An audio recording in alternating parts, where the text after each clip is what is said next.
배심원 여러분, 이 마당에 내게 무슨 할 말이 있겠습니까? 심판의 날이 왔습니다. 나는 내 위에 하느님의 오른손이 놓여진 것을 느끼고 있습니다.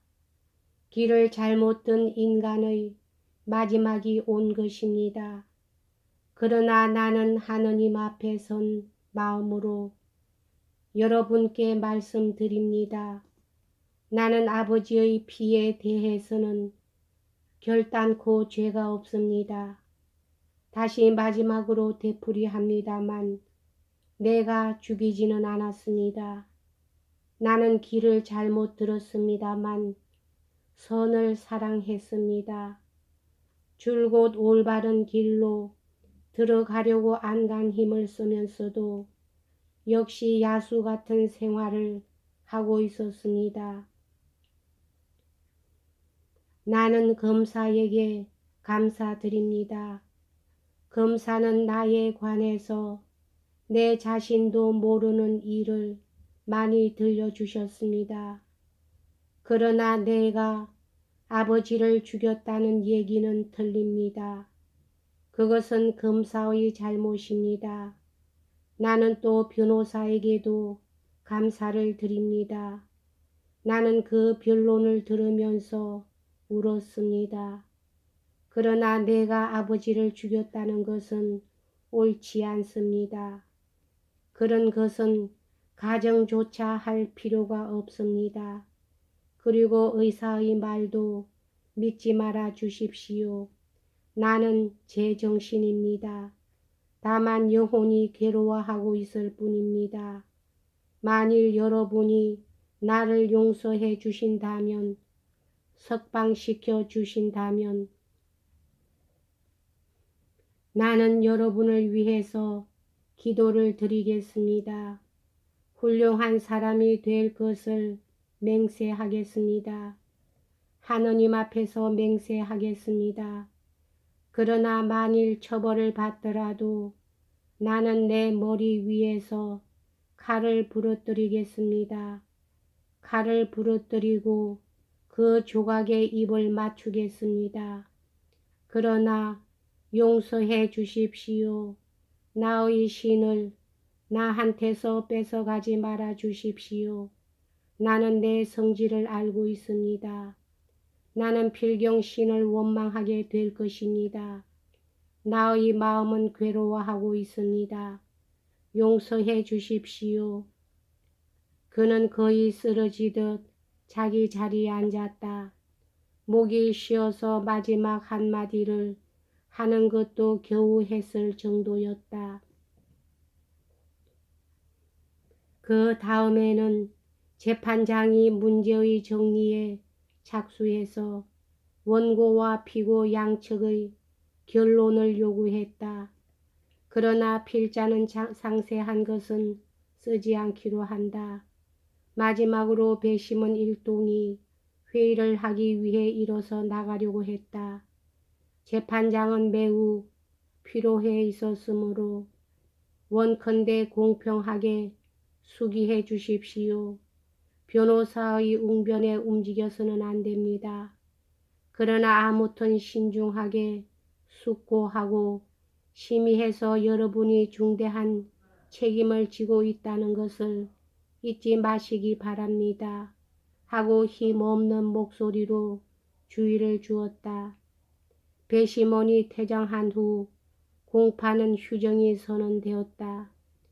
방청객들은 자리에서 일어서기도 하고 걸어 다니기도 하고 쌓인 이야기들을 서로 나누기도 하고 구내 식당에서 식사도 할 수 있었다. 시간도 상당히 늦어져서 거의 밤 1시에 가까웠다. 그래도 돌아가려고 하는 사람은 없었다. 모두 몹시 긴장해서 집에 돌아가 잘 기분이 내키지 않았으며 가슴을 두근거리면서 재판의 결과를 기다리고 있었다. 그렇기는 하나 모두가 다 가슴을 두근거리고 있는 것은 아니었다. 부인네들은 기다리는 것에 지루함을 느꼈을 뿐이지 마음은 태평스러웠다. 틀림없이 무죄다. 이렇게들 생각하고 있었으므로 온 법정 안의 모든 사람들은 열광적으로 환호성을 지를 극적인 순간을 고대하고 있었던 것이다. 솔직히 말해서 남자석에서도 반드시 무죄가 될 것이라고 생각하고 있는 사람들이 많았다. 어떤 사람은 기뻐하고 어떤 사람은 얼굴을 잔뜩 찌푸리고 앉아 있었으며 개 중에는 풀이 죽어 시무룩한 표정을 짓고 있는 자도 있었다. 그들은 무죄가 되기를 바라지 않았던 것이다. 빼죽고 비치는 성공을 확신하고 있었다.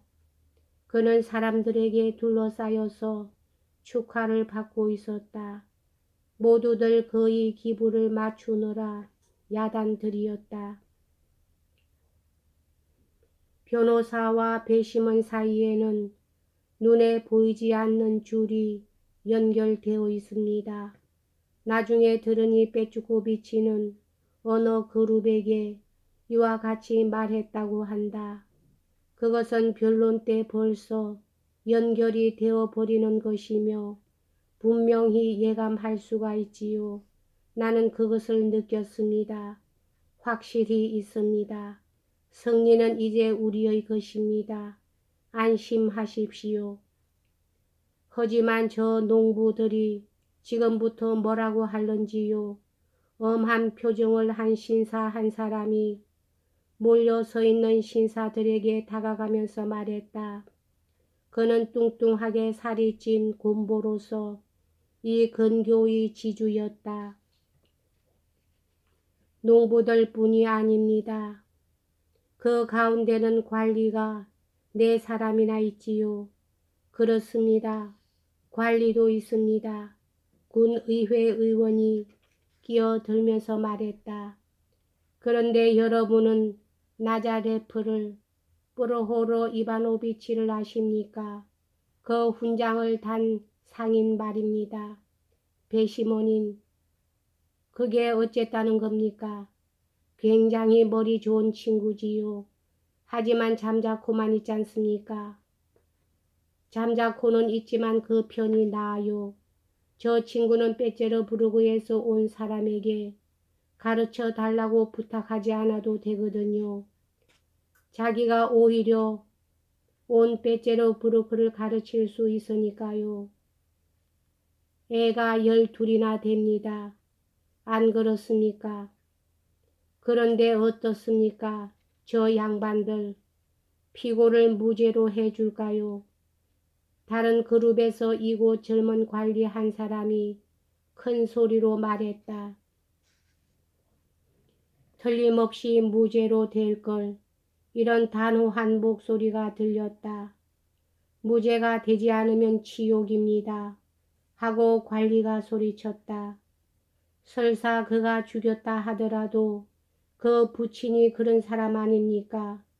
게다가 피고는 그렇게 정신이 없었으니까 그는 사실 절구 공의를 한 번밖에 휘두르지 않았어요. 그런데 부친이 쓰러진 겁니다. 다만 이런 때 하인을 덜먹인 것은 좋지 않았지요. 그건 단순히 우스꽝스런 얘기에 지나지 않아요. 내가 변호사의 위치에 있다면 죽였지만 그에겐 죄가 없다. 그뿐이다. 제기랄 하고 말해주는 건데 변호사도 그렇게 말했지요. 다만 그뿐이다. 제기랄 소리는 안 했지만 아니 미하일 세변의지 거의 그렇게 말한 거나 다름이 없어요. 하고 제3의 소리가 맞장구를 쳤다. 염려 없습니다. 여러분. 이곳에서는 정부의 본처의 목을 벤 여배우가 다 사순절에 무죄가 됐으니까요. 하지만 목을 베어 죽이지는 않았지 않소. 마찬가지입니다. 마찬가지예요. 어차피 베기는 벤 거니까. 그런데 변호사가 자식 얘기를 한 대목은 어땠습니까? 훌륭하지 않았습니까? 참으로 훌륭했습니다. 신비주의에 관한 것은 어떡하고요? 신비주의에 관한 얘기 말입니다. 네, 신비주의는 이제 지긋지긋합니다. 하고 누군가가 소리쳤다. 그보다 이폴리토의 처지가 되어 보십시오. 이폴리토의 운명이 장차 어떻게 될 것인가 상상해 보십시오. 금사 부인은 내일이라도 미자에 관한 일로 남편의 누나를 파낼 거요. 마누라도 여기 와 있습니까? 오긴 누가 와요. 여기 와 있었다면 당장 자리에서 누나를 파려고 덤벼설 겁니다. 이가 아프다면서 집에 있지요. 헤헤헤. 헤헤헤. 또 하나의 그룹에서는 한대의 미자는 무죄가 될는지 모르겠는데요. 조심하지 않으면 내일 서울집이 뒤집어지는 대소동이 일어나서 한 열흘쯤 밤낮으로 마시게 될지 모르겠군.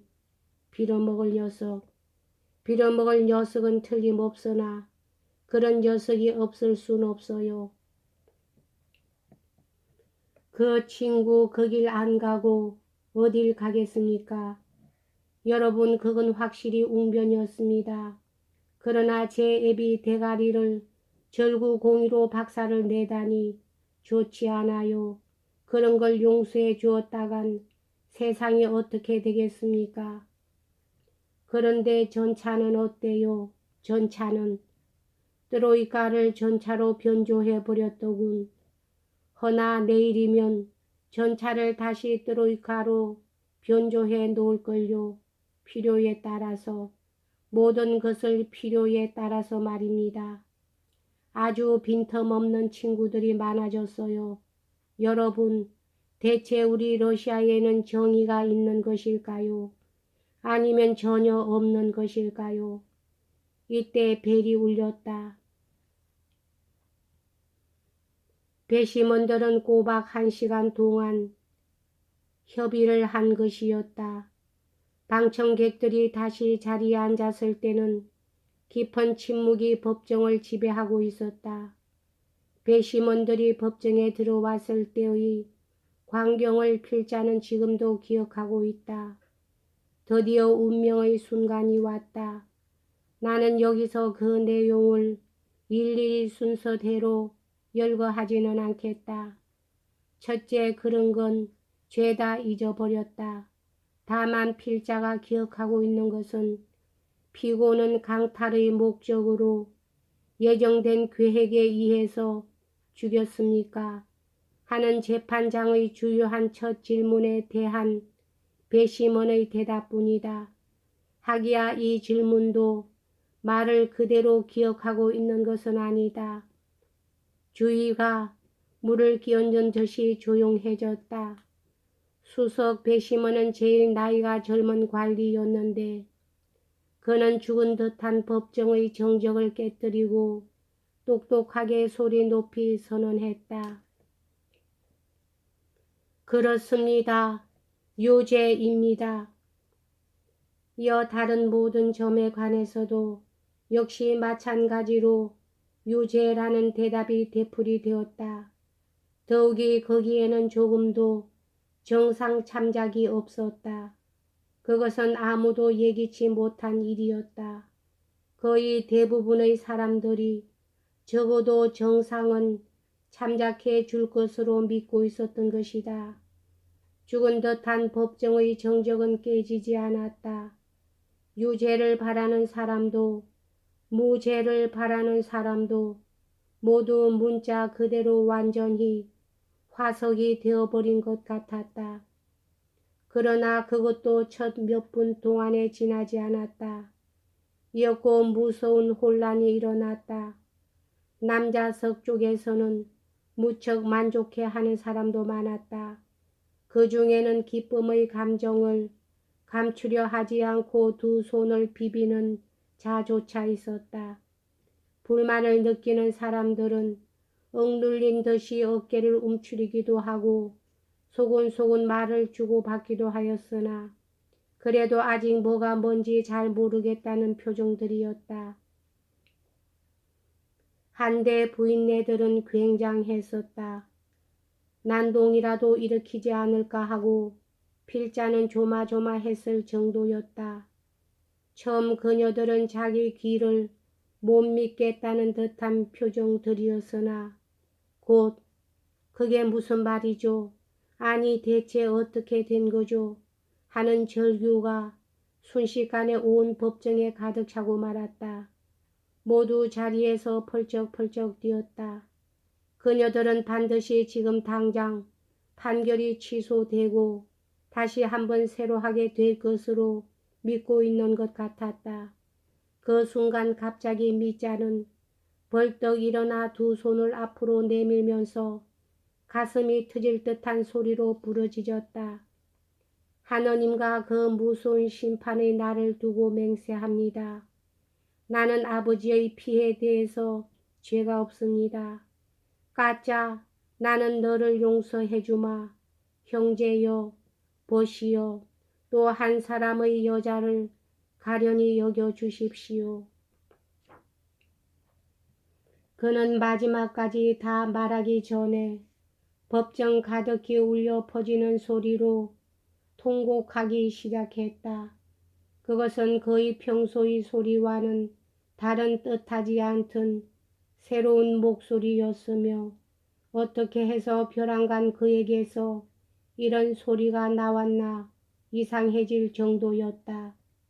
그러자 2층 제일 뒤쪽의 구석 좌석에서 찢는 듯한 날카로운 여자의 울음소리가 들려왔다.